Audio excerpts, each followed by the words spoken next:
Welcome to the channel. My name is Matthias. Today we're going to talk about Shadowcat, Kitty Pryde. She is one of my all-time favorite X-Men, at least in my top 10, because there are a ton of really awesome X characters in general. Now, I have fond memories of Kitty because she was the central character to that X-Men pilot that we got back in the day. Before we got the long-running X-Men animated series on Fox, where for some reason Wolverine had an Australian accent. That pilot was like my gateway into the X-Men universe in general. And that whole process where Kitty was recruited by the X-Men and how we're introduced to the X-Men, it was really awesome. It really stuck with me. So when I started collecting X-Men comic books, right around that time, I was already familiar with all the characters, or at least the central characters. Now, that aside, let's get into this character sheet. Now, I do have to mention before we get into her powers and abilities, Kitty Pryde had other code names prior to Shadowcat.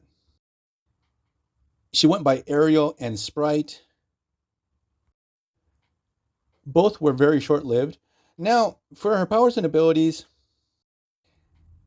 and the code name Shadowcat is going to be tied to a Wolverine villain that we're going to see further down the line in this video. So now let's get into Kitty's powers and abilities. Her intelligence is genius. Her strength, speed, stamina, and durability are all athlete. Her agility is peak human, reflexes athlete. Now, for fighting abilities, the character sheet establishes that Kitty has moderate expertise in ninjutsu and in martial arts in general. Now, for other skills and abilities, it also establishes that Kitty is really good with computers. Also, she's a very good pilot. She knows how to speak in Japanese, Russian, moderate expertise in Gaelic, Hebrew, and German. I also love that the character sheet had to add that Kitty Pryde is a really good dancer. Now, for superhuman physical powers, Kitty Pryde can phase through matter. And the character sheet explains that her atoms vibrate in such a way that this allows her to phase through things. And this leads into her limitations that she's naturally in this phase state. She has to concentrate to be solid. And this is very hard. Like, she has a whole issue with the fact that if she's not concentrating properly, she can't even keep her clothes on. Also, her phasing powers have an interesting effect that when she phases through machines, she disrupts the electrical flow within the machine itself. So it just basically goes haywire. Basically meaning that Shadowcat's really good fighting robots. Now, the origin of Shadowcat's powers, obviously, is the fact that she's a mutant.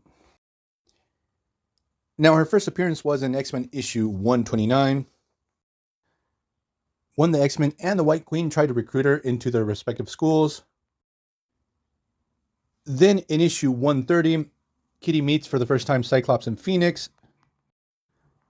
And I almost forgot to mention Nightcrawler, one of her all-time best friends within X-Men lore. Then in issue 131, she's part of a mission with the X-Men that have to deal with the Hellfire Club. Then in X-Men issue 138, she formally joins the X-Men. And in 139, she takes the costume identity of Sprite 2. Then in X-Men issues 141 to 142, we have the whole Days of the Future Past story arc, where the adult consciousness of Kitty Pryde from a dystopia future inhabits her younger body. And she helps the X-Men stop the assassination attempt on Robert Kelly by the Brotherhood of Evil Mutants. Then in X-Men issue 143, she has to deal with this alien demon called the Nagari. Then in X-Men issues 151 to 152, she briefly joins the White Queen's school. Then in X-Men issue 166, she meets Lockheed, who's going to become her pet / best friend. Her whole relationship with Lockheed is super awesome. Then in X-Men issue 168, she reunites with Lockheed on Earth. Then in X-Men issues 177 to 179, she's abducted by the Morlocks. and she was almost forced to marry Caliban. Obviously, she was rescued by the X-Men. Then in New Mutants issues 15 to 17, she's abducted by the White Queen, and she's rescued by the New Mutants. Then in X-Men issue 183, we have her break up with Colossus. Now with Colossus, Kitty has always had this on-again, off-again type of romantic relationship with him. Then we have the Kitty Pryde and Wolverine 6-issue miniseries,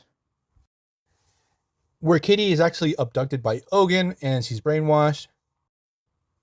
She's actually possessed by Ogun, and she becomes this ultimate ninja assassin. This is going to lead her to battle Wolverine, and Wolverine's going to save her. And after this story, she adopts the Shadowcat persona. Then in X-Men issue 211, we have the Morlock Massacre. And Shadowcat gets injured by Harpoon, and this is going to lead her to be sent to Muir Island to recuperate. So this is going to lead into the Fantastic Four versus X-Men miniseries that's 4 issues long, where Kitty's powers are going haywire and she's basically like phasing out of existence. Doom is going to step in to save her, but obviously this is going to come with strings attached. This is going to lead to a conflict between the X-Men and the Fantastic Four. Then we have Excalibur Special Edition, where we have the formation of the team of Excalibur. And the last issue reference is Excalibur issue 33, when she enrolls in this new school in Great Britain. And this is going to lead her to have to deal with Mesmero and Fenris. It's actually a pretty interesting story arc. But we're going to leave this video here. I hope you guys liked it. See you guys next time. Bye.